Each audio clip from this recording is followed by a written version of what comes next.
बिस्मिल्लाहिर्रहमानिर्रहीम। अस्सलाम वालेकुम रहमतुल्लाहि व बरकातुहू। बच्चों खुश रहें और अपना ख्याल रखें। आपका हमारे चैनल फर्स्ट लर्निंग पर खैर मकदम है, इस्तकबाल है। आज से मैं आपके नए क्लास की आगाज़ कर रही हूँ। आपका नया क्लास है, नई किताबें हैं। आप तो अपनी नई किताब देखकर बड़ा खुश हो रहे होंगे। और आपकी जो उर्दू किताब है, उर्दू किताब की जो सबसे पहला अफसाना है वो है भोला। तो आज हम लोग पढ़ेंगे भोला, जो राजेंद्र सिंह बेदी की लिखी हुई है और ये एक अफसाना है। आज हम लोग पढ़ेंगे भोला, जो राजेंद्र सिंह बेदी की लिखी हुई है और ये एक अफसाना है। तो ये बहुत दिलचस्प अफसाना है।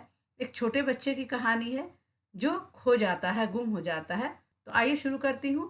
सबसे पहले समझेंगे अफसाना क्या है, उसके बाद राजेंद्र सिंह बेदी की हालत ज़िंदगी पढ़ेंगे और उसके बाद भोला कहानी का खुलासा पढ़ेंगे। क्योंकि इससे पहले जो मैंने वीडियो बनाया था उसमें पूरी भोला कहानी मैंने पढ़कर सुनाई है, आपको समझाया है। तो अगर आपको पूरी कहानी पढ़नी है, देखनी है तो मेरे चैनल पर देख लें। चैनल में 10th क्लास का प्लेलिस्ट बना हुआ है, उसमें आपको भोला कहानी मिल जाएगी। इसमें मैं भोला अफसाना का खुलासा पढ़ाऊंगी। तो आइए शुरू करती हूँ। अफसाना 20वीं सदी के आगाज़ की पैदावार है।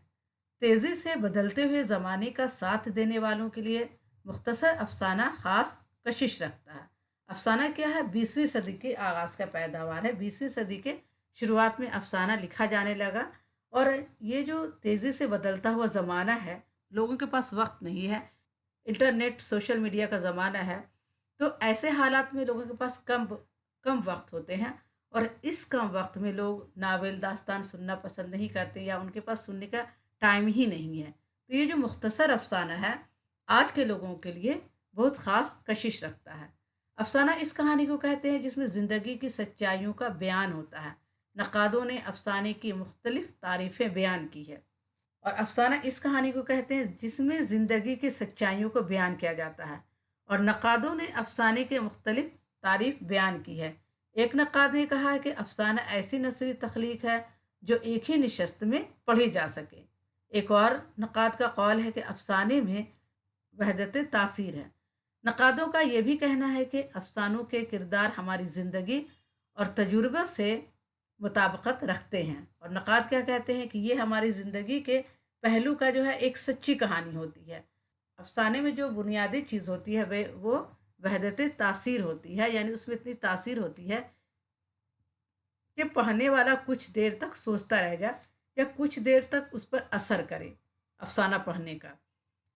और नक़ाद का ये भी कहना है कि अफसानों के जो किरदार होते हैं वो हमारी ज़िंदगी और तजुर्बों के मुताबिक होते हैं, उससे मिलते जुलते होते हैं। अफसाना कहानी इख्तिसार के साथ ज़िंदगी के किसी अहम गोशे को हमारे सामने पेश करता है। ये जो अफसाना है इसमें पूरी ज़िंदगी के कहानी नहीं दिखाई जाती या नहीं लिखी जाती है। वो क्या हमारी ज़िंदगी के किसी एक गोशे को दिखाती है और उसको पेश करती है। मुख्तसर होने की वजह से वाक़यात में झोल होने के अंदेशे भी कम होते हैं। अफसाना निगार का मुशाहिदा और इंसानी नफ्सियात का मुताला गहरा होता है। अफसाना निगार का मुशाहिदा जो है, यानी उसका जो देखने का अंदाज है, वो जो इंसान की नफ्सियत को समझता है, उसका क्या है, अफसाने निगार का क्या है, मुताला बहुत गहरा होता है। वो बहुत गौर से हर बात को देखता है, बहुत गौर से हर बात को सोचता है और उसको देखने का जो तरीक़ा होता है वो बड़ी गहरी अंदाज में हर बात को देखता है। उर्दू के अहम अफसाने निगारों में प्रेमचंद, अली अब्बास हुसैनी, सादत हसन मंटू, असमत चुगताई, राजेंद्र सिंह बेदी, कृष्णचंद्र गुलाम अब्बास, क़रतुल्लाह हैदर और इंतज़ार हुसैन के नाम लिए जा सकते हैं। इनके बाद नए अफसाना निगारों की एक बड़ी तादाद भी हमारे सामने आ चुकी है। उर्दू के अदबी असनाफ में अफसाने का मर्तबा बहुत बुलंद है। बहुत से उर्दू अफसाने दुनिया के मुख्तलिफ ज़बानों में तर्जुमे किए जा चुके हैं। और उर्दू की जो अदबी असनाफ है, जो सिनफ है, जो उर्दू की किस्में हैं, उसमें क्या है, अफसाने का मर्तबा बहुत बुलंद है। और उर्दू अफसाने क्या है, दुनिया की मुख्तलिफ ज़बानों में भी तर्जुमे किए जा चुके हैं। आइए अब राजेंद्र सिंह बेदी की थोड़ी सी मुख्तसर सी हालत ज़िंदगी पढ़ते हैं। राजेंद्र सिंह बेदी की पैदाइश 1915 में यानी 1915 ईस्वी में हुई और इनका इंतकाल 1984 यानी 1984 ईस्वी में हुआ। राजेंद्र सिंह बेदी तहसील डस्का, ज़िला सियालकोट में पैदा हुए। इब्तिदाई तालीम के बाद लाहौर आ गए। 1932 में तालिब इल्मी के ज़माने में अंग्रेज़ी, उर्दू और पंजाबी में नज़में और कहानियाँ लिखने लगे थे। इनकी इब्तिदाई तालीम कहाँ हुई? लाहौर में हुई। और 1932 ईस्वी से इन्होंने, जो तालिब इल्म का ज़माना था, इन्होंने इसमें क्या है, इन्होंने अंग्रेज़ी और उर्दू पंजाबी में क्या है, नज़में लिखने शुरू कर दी। कुछ मुद्दत बाद पोस्ट ऑफिस लाहौर में क्लर्क हो गए। 1943 ईस्वी यानी 1943 में डाक खाने की मुलाजमत से मुस्तफ़ी होकर मरकज़ी हुकूमत के पब्लिसिटी डिपार्टमेंट में काम किया। और 1943 में डाक खाने की मुलाजमत से क्या है, मुस्तफ़ी हो गए, यानी उन्होंने वहाँ से क्या है, इस्तीफ़ा दे दिया, उन्होंने वहाँ छोड़ दिया और मरकज़ी हुकूमत के पब्लिसिटी डिपार्टमेंट में काम करने लगे। इसके बाद ऑल इंडिया रेडियो में बहैसियत स्टाफ आर्टिस्ट काम करने लगे। 1948 यानी 1948 में जम्मू रेडियो स्टेशन के डायरेक्टर बनाए गए, लेकिन एक ही साल में इस्तीफा देकर बम्बई चले गए और फिल्मों के लिए लिखने लगे। इनके अफसानों के 6 मजमूए शाये हो चुके हैं।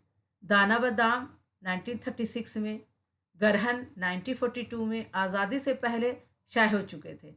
कोख जली 1949 में, अपने दुख मुझे दे दो 1965 में। आपको ये सब कुछ थोड़ा थोड़ा याद रखना है, क्योंकि आपको कोई भी अफसाने का मजमुआ दे दिया जाएगा और पूछा जाएगा कि ये अफसाने का मजमुआ किस राइटर का है या किसने लिखी है।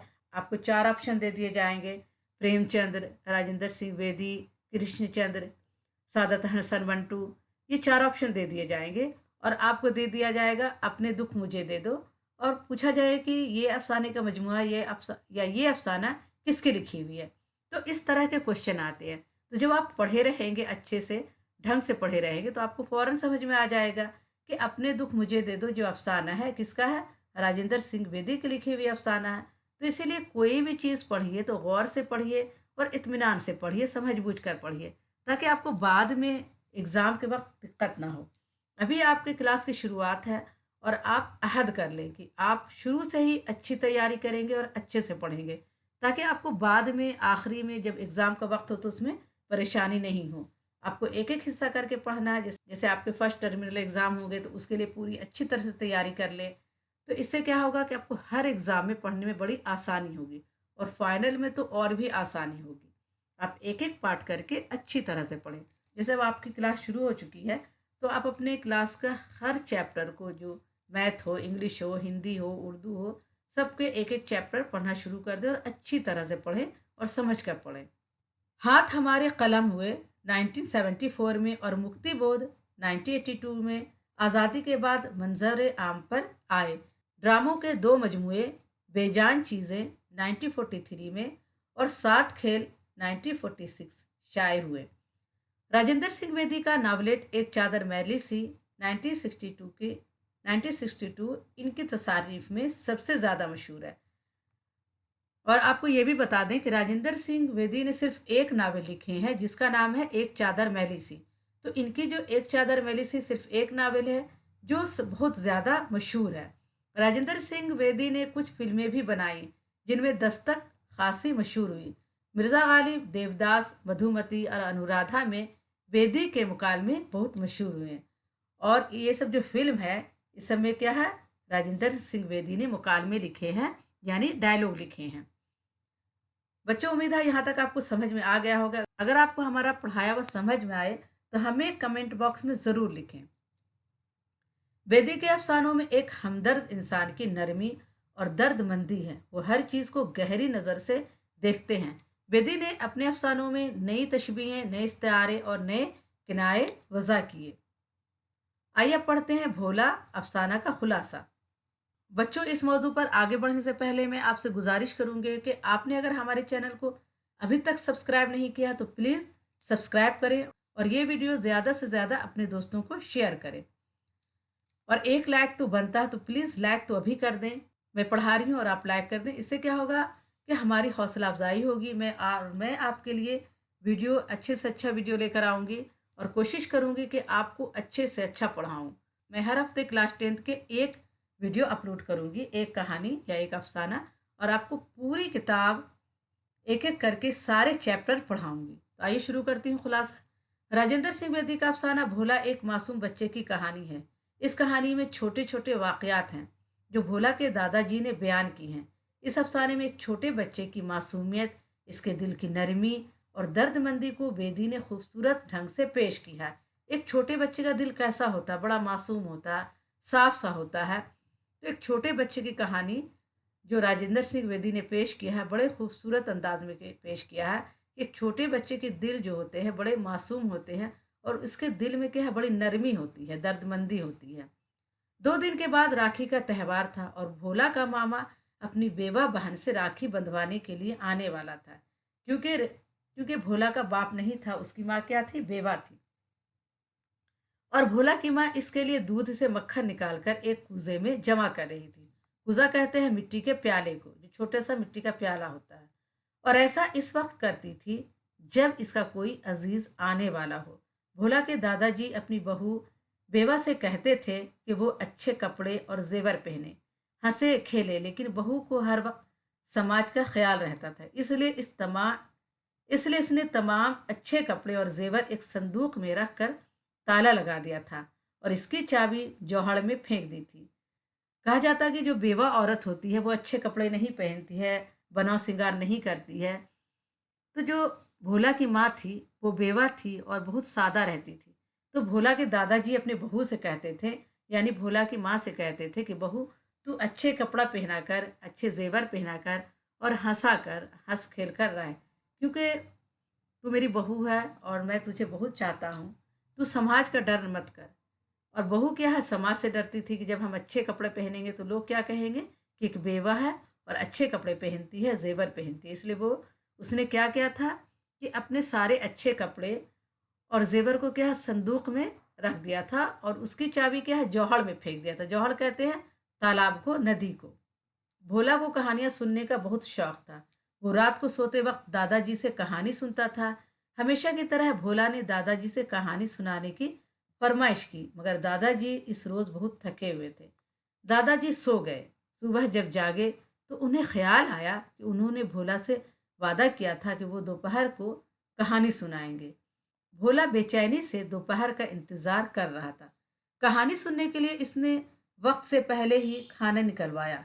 दादाजी ने दादाजी ने खाने का आखिरी निवाला तोड़ा था कि पटवारी आ गया और कहा कि खानका वाले कुएं पर आपकी जमीन नापने के लिए आज ही फुर्सत है, फिर वक्त नहीं मिलेगा। दादाजी ने पटवारी से कहा, वो कुएं पर पहुंचे, मैं वहां आता हूं। अब दादाजी ने क्या है, भोले से वादा किया था कि मैं तुम्हें क्या है, कल दोपहर को कहानी सुनाऊंगा, क्योंकि रात वो बहुत थके हुए थे, उन्होंने कहानी नहीं सुनाया था। तो जब सुबह हुई तो भोला क्या बेचैनी से इंतजार कर रहा था दोपहर होने का। और दोपहर के वक्त जल्दी जल्दी खाना खाकर अब भोला सोच रहा था कि अब हमें दादाजी कहानी सुनाएंगे कि अभी खाना खत्म ही होने वाला था कि पटवारी आ गया। और उसने दादाजी से कहा कि आपको जो कुएं पर ज़मीन है वो नापने का मुझे आज ही फुर्सत मिला है, तो चलिए मैं आपके ज़मीन को नाप देता हूँ। तो दादाजी ने कहा कि ठीक है, तुम जाओ, मैं आ रहा हूँ। पटवारी के जाने के बाद भोला ने दादाजी से कहा वो कहानी सुनाए। दादाजी ने टालने के लिए कहा कि दिन को कहानी सुनाने से मुसाफिर रास्ता भूल जाते हैं। अब दादाजी के पास वक्त नहीं था, उन्हें कुएं पर जाना था ज़मीन नपवाने के लिए। लेकिन भोला क्या जिद कर रहा था कि दादाजी कहानी सुनाइए।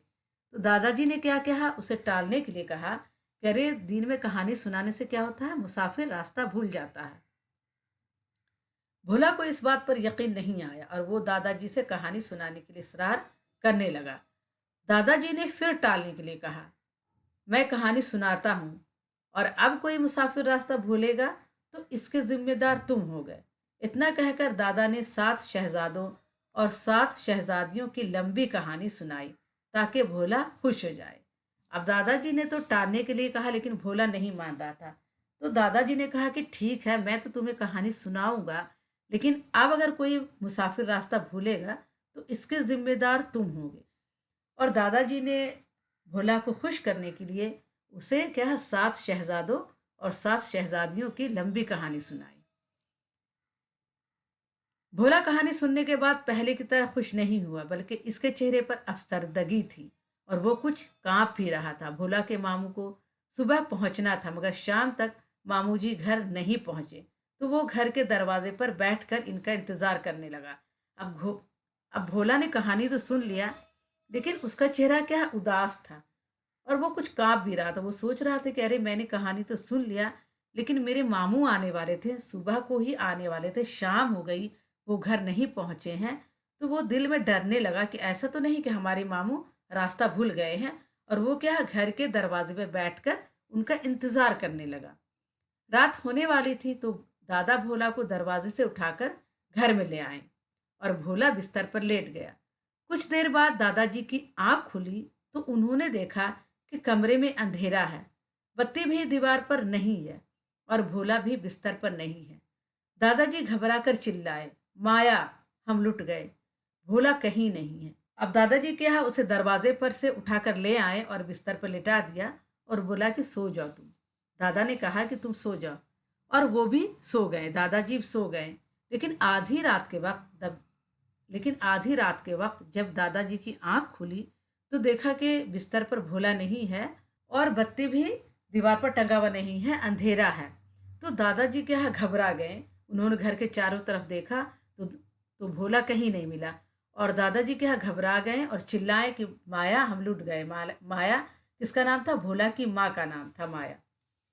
भोला की माँ माया ये सुनकर चीखें मारने लगी। इसकी आवाज़ से पड़ोसी जाग गए। पड़ोस की औरतें ये सुनकर कि भोला गुम हो गया है, वो भी रोने लगी, क्योंकि उन दिनों गांव में मेला भी लगा हुआ था और लोग कहते थे कि इनमें ऐसे लोग भी आए हैं जो बच्चों को अगवा कर लेते हैं। अब उस वक्त क्या हुआ कि भोला की माँ बहुत चिल्लाई, रोई, तो उसके रोने चिल्लाने से पड़ोसी की औरतें भी आ गईं और वो भी रोने लगी। और उस वक्त क्या है, गांव में मेला लगा हुआ था और लोग कहते थे कि मेले में ऐसे लोग आए हुए हैं जो बच्चों को अगवा कर लेते हैं। एक पड़ोसी इस हादसे की खबर थाने में पहुंचाने के लिए फौरन गांव से रवाना हुआ, जो 10 कोस दूर शहर में था। बाकी लोग सुबह होने का इंतजार करने लगे। एक पड़ोसी को क्या भेज दिया गया थाने, बच्चे की खबर लिखाने के लिए कि बच्चा गुम हो गया है, और बाकी लोग क्या है, सुबह का इंतजार करने लगे। तो ये कहानी आप गौर से सुनिए, ये बड़ी दिलचस्प कहानी, अच्छी कहानी है। आप एक बार सुन लेंगे तो आपको समझ में भी आ जाएगा और आपको इसका सवाल जवाब लिखने के लिए बहुत आसानी होगी और आप इसका सवाल जवाब बड़े आसानी से लिख पाएंगे। तो आपको इसमें से सवाल आ सकता है कि अफसाना भोला के मुसन्निफ कौन है? तो अफसाना भोला के मुसन्निफ कौन है? राजेंद्र सिंह बेदी हैं। और भोला कैसी कहानी? तो भोला अफसाना है। अच्छा, इसमें पूछा जाएगा कि एक छोटे बच्चे की कहानी है, बच्चे का क्या नाम है? तो बच्चे का नाम क्या है? भोला है। भोला की माँ का क्या नाम है? तो भोला की माँ का क्या नाम है? माया है। तो इस तरह के सवाल आ सकते हैं। तो आप इस वीडियो को स्किप किए बगैर पूरी वीडियो को अच्छी तरह देखें, ताकि आपको सवाल जवाब लिखने में या इसमें से कोई भी सवाल आ जाए, आपको जवाब लिखने में कोई दिक्कत नहीं हो। अगर आपको ये कहानी समझ में आ रही है तो हमें कमेंट बॉक्स में ज़रूर लिखिएगा कि आपको मेरा पढ़ाया हुआ पसंद आया या कहानी अच्छी लगी।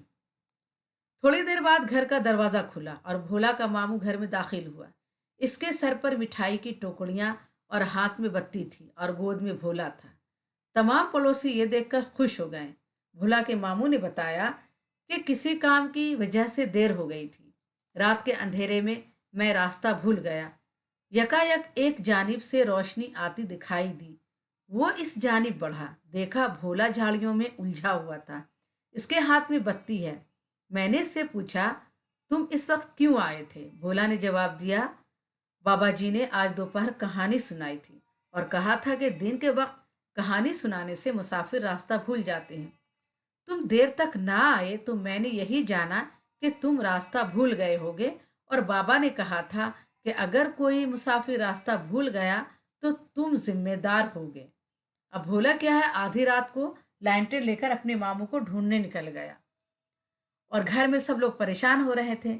लेकिन जब लेकिन जब मामू आ रहे थे रास्ते में, तो मामू क्या है, रास्ता भटक गए।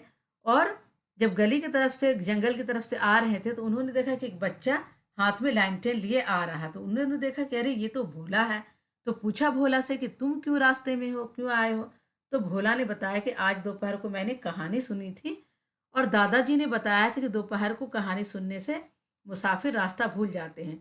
तो तुम देर तक नहीं आए तो मैंने यही समझा कि तुम रास्ता भूल गए हो और मैं बत्ती लेकर तुम्हें ढूंढने के लिए आ गया। तो ये तो था कहानी का खुलासा। अब आइए अल्फाज मानी देख लेते हैं। कूजा कहते हैं मिट्टी का छोटा प्याला, उसे कुल्हड़ भी कहा जाता है और आबे खुर्दा भी कहा जाता है, यानी पानी पीने का सामान। खुशुलहान, अच्छी आवाज वाला। रूह फरसा, यानी रूह को तकलीफ देने वाला। जौहर, छोटा तालाब या गढ़ा को कहते हैं। मुकफ्फिल कहते हैं ताला लगा हुआ या बंद। अध्याय यानी बाब। मजरा, खेती को कहते हैं। तवक्कफ यानी वक्फा, यानी वक्फा यानी कुछ वक्त के लिए रुकना। पटवारी, जमीन नापने वाला सरकारी मुलाजिम। पायती यानी पलंग या चादर का वो हिस्सा जिधर पैर किए जाए। ठीक है, पायती किसे कहते हैं? पायती कहते हैं या पायताना भी कहा जाता है। तो पलंग का वो हिस्सा जिधर पाँव रखा जाता है। मुबनी यानी मुनहसर। नमनाक यानी भीगा हुआ। जैसे कहा जाता है आंखें नमनाक हो गई, यानी आंखें भीग गई, आंखों में आंसू आ गए। शाना यानी कंधा। निजात यानी रिहाई, आजादी, छुटकारा। अगनबोट कहते हैं भाप से चलने वाली कश्ती को। सफेदी यानी सफेदी। सबत करना यानी निशान बनाना। ताबे यानी तेहत, पाबंद। दूब कहते हैं हरी नरम छोटी घास को। दूब या दुबरी भी कहा जाता है छोटी घास को, जो हरी घास नरम घास होती है उसे दूब या दुबरी भी कहा जाता है। मखमसे यानी मखमसा, उलझन, झंझट। अस्तोतर कहा जाता है वह श्लोक जिसमें ईश्वर की तारीफ की गई हो। यास कहते हैं नाउमीदी, मायूसी को। खानका, किसी पीर बुजुर्ग या सूफी के रहने की जगह और इबादत करने की जगह। जरीब कहते हैं जमीन नापने वाली जंजीर को, यानी पैमाना, वो आला जमीन जिससे पैमाइश की जाती हो। जरीब किसे कहते हैं? वो आला या वो पैमाना जिससे जमीन नापी जाती हो। तवाज़ा यानी खातिर मदारात। जेर लब यानी होठों होठों में आहिस्ता। इस्तराहत यानी आराम। कैद बामुशक्क़त यानी कैद की वो सज़ा जिसमें मेहनत भी शामिल हो।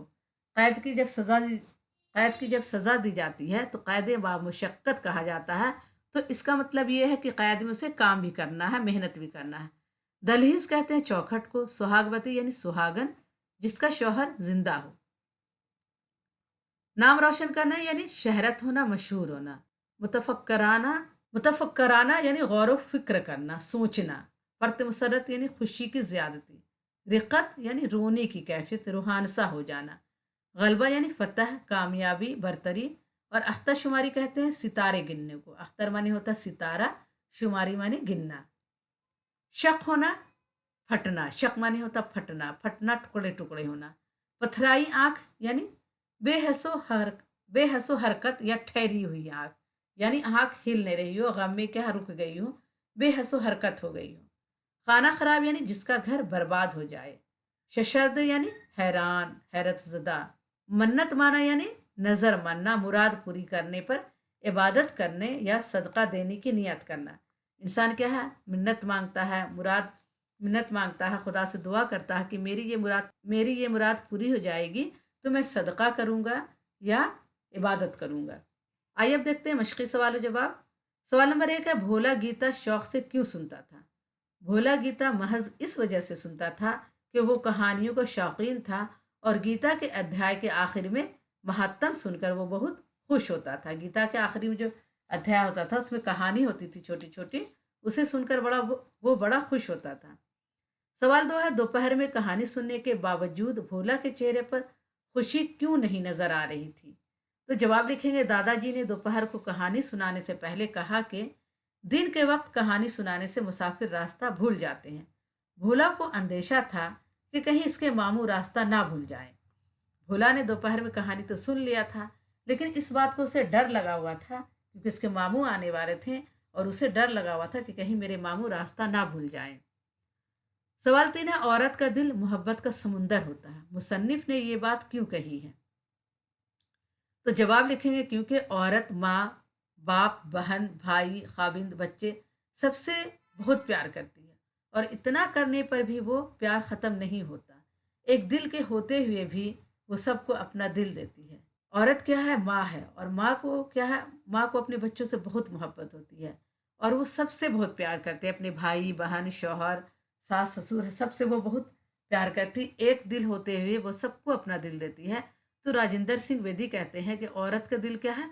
मोहब्बत का समंदर होता है। सवाल 4 है, भोला कहाँ चला गया था और क्यों? तो जवाब लिखेंगे, भोला आमतौर पर रात को कहानी सुनता था। इस रोज उसने दादाजी से दोपहर को कहानी सुनी थी। दादाजी ने उसे बताया था कि दोपहर को कहानी सुनाने से मुसाफिर रास्ता भूल जाते हैं।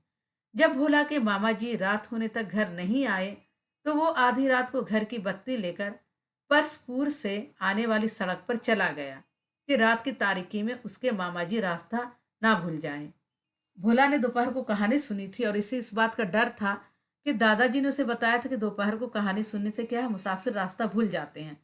तो इसे इस बात का डर था कि ऐसा नहीं कि मेरे मामू आने वाले हैं और वो रात में रास्ता भूल जाएं। अमली काम में देखते हैं, भोला की वापसी के मंजर को अपने अल्फाज में बयान कीजिए। सुबह होने वाली थी और सब इंतजार कर रहे थे कि दिन निकलने पर भोला को तलाश करें। अचानक घर का दरवाजा खुला तो भोला मामा जी की गोद में था। मामा जी ने बताया कि वो रात के अंधेरे में रास्ता भूल गए थे। इन्हें एक जानिब से रोशनी नजर आई। वो उस तरफ बढ़े तो देखा कि भोला बत्ती लिए वहां मौजूद है। मामा जी के पूछने पर भोला ने बताया कि आज उसने दोपहर को दादाजी से कहानी सुनी थी और दादाजी ने कहानी सुनाने से पहले कहा था कि दिन में कहानी सुनाने से मुसाफिर रास्ता भूल जाते हैं। इसलिए भोला बत्ती लेकर सड़क पर आ गया कि कहीं मैं रास्ता ना भूल जाऊं। अब जब भोला की वापसी का मंजर इस तरह से पेश करेंगे कि सुबह होने वाली थी और सब लोग क्या है, इस बात का इंतजार कर रहे थे कि सुबह होगी तो सब लोग भोला को तलाश करने के लिए निकलेंगे। लेकिन अचानक क्या, घर का दरवाजा खुला और मामा जी के गोद में भोला था। मामा जी अंदर आए और मामा जी ने सबको बताया कि मैं रात में क्या है, रास्ता भूल गया था और मैं रास्ता ढूंढ ही रहा था कि एक जानिब से मुझे रोशनी दिखाई दी और देखा तो क्या है, भोला बत्ती लेकर वहां आ रहा था। तो जब मामा जी ने पूछा, जब मैंने पूछा कि अरे तुम यहाँ क्यों हो, तो भोला ने बताया कि आज दोपहर को मैंने दादाजी से कहानी सुनी थी और दादाजी ने बताया था कि दोपहर को कहानी सुनने से क्या है, मुसाफिर रास्ता भूल जाते हैं। इसलिए मुझे इस बात का डर था कि कहीं तुम रास्ता ना भूल जाओ। मैं बत्ती लेकर सड़क पर आ गया। तो ये भोला की वापसी का मंजर था। आप अगर इस वीडियो को पूरी तरह अच्छी तरह देख लेंगे, स्किप किए बगैर देख लेंगे, तो आपको एक बार में पूरी कहानी अच्छी तरह से समझ में आ जाएगी और आप एक एक सवालों के जवाब अच्छी तरह से दे पाएंगे। तो इसीलिए आपको बार बार कह रही हूँ कि आप स्किप किए बगैर पूरी वीडियो को अच्छी तरह देखें। आइए कुछ और काम है इसमें देख लेते हैं। सबक में मुहावरे तलाश करके लिखिए। आपके जो सबक में मुहावरे हैं उसे तलाश करके लिखना है। और मुहावरे तो आते ही आते हैं और मुहावरे 5 नंबर के आते हैं, मुहावरे और ज़रबुल मिसाल। तो आप मुहावरे को नज़रअंदाज नहीं करें। हर चैप्टर का जो मुहावरा है उसे ज़रूर पढ़ लें। सुहाग लुटना यानी होता है बेवा होना, यानी शौहर का मर जाना। तो माया का क्या है, सुहाग लुट गया था। मुंह चूमना यानी प्यार करना। भोला के मिलने पर क्या है, दादाजी भोला का बार बार मुंह चूम रहे थे। मैं आपको यहाँ पे जुमला भी बता दे रही हूँ। मांद पड़ना, इसके मायने क्या होगा, फीका पड़ना, चमक खत्म होना। भोला के गुम हो जाने पर उसके घर के क्या है, उसका घर क्या है, मांद पड़ गया था, यानी उसके घर की चमक खत्म हो गई थी। मुंह बनाना यानी नाराज होना, खफा होना। दादाजी ने जब कहा कि मैं कहानी आज नहीं सुनाऊंगा, तो भोला ने क्या है, मुंह बनाया, मुंह बनाने लगा। दिया सिलाई दिखाना, दिया सलाई दिखाना यानी रोशन करना, आग लगाना। भोला के आने से घर में क्या है, घर रोशन हो गया। अख्तर शुमारी करना यानी तारे गिनना। रात में क्या है, भोला आंगन में लेटकर अख्तर शुमारी करता है यानी तारे गिनता है। हाथ पसारना यानी हाथ फैलाना, यानी किसी से कुछ मांगना। दिल बैठना यानी अफसरदा होना, हिम्मत ना रहना यानी मायूस हो जाना। पांव तले जमीन निकलना यानी होश उड़ जाना। अफसाने में कुछ हिंदी के अल्फाज आए हैं, इन्हें लिखिए। अफसाने में जो आपके हिंदी के अल्फाज इस्तेमाल हुए उन्हें देखते हैं। रक्षा, स्तोत्र, पाठ, हरिहर, गीता, अध्याय, महात्म, ऐश्वर, सुहागवती, सेवा। ये सब क्या हिंदी के अल्फाज हैं। अफसाने के आगाज में राखी बांधने का जिक्र आया है। इस त्यौहार का क्या नाम है और इसे कैसे मनाया जाता है, इस पर एक मुख्तसर नोट लिखिए। अफसाने के आगाज में जो एक त्यौहार का नाम आया है वो क्या है, उसका नाम क्या है, रक्षाबंधन। राखी बांधने के त्यौहार को रक्षाबंधन और सलोनों का त्यौहार भी कहते हैं। राखी बांधने के त्यौहार को रक्षाबंधन और सलोनों का त्यौहार भी कहते हैं। रक्षाबंधन को क्या कहा जाता है, सलोनों का त्यौहार भी कहते हैं। हिंदुओं के 4 बड़े त्योहारों में दशहरा, दिवाली, होली और रक्षाबंधन है। रक्षाबंधन में भाई बहन की मोहब्बत की अलामत है। ये त्यौहार सावन के महीने में पूर्णिमा यानी पूरे चांद का दिन को मनाया जाता है। रक्षाबंधन संस्कृत जबान का लफ्ज है। अच्छा, रक्षाबंधन में क्या होता है? बहन अपने भाई के हाथ में राखी बांधती है और भाई इस बात का आशीर्वाद देता है कि मैं तुम्हारी रक्षा करूंगा। रक्षा क्या है? संस्कृत जबान का लफ्ज है जिसके माने है हिफाजत करना। भाई क्या कहता है बहन को कि मैं तुम्हारी रक्षा करूंगी यानी हिफाजत करूंगा। रक्षाबंधन से मुराद है भाई का बहन की हिफाजत के लिए अहद करना। बहन भाई की कलाई पर धागा या राखी बांधकर भाई से अहद करवाती है कि वो इसकी हमेशा रक्षा करेगा। राखी बांधते वक्त बहन भाई के माथे पर तिलक लगाती है और फिर मिठाई फल वगैरह से इसकी खातिर तवाज़ा करती है। भाई राखी बंधवाकर बहन को नकद या किसी तोहफे की शक्ल में तहवारी देता है, यानी उसे तोहफा देता है। रक्षा क्या है?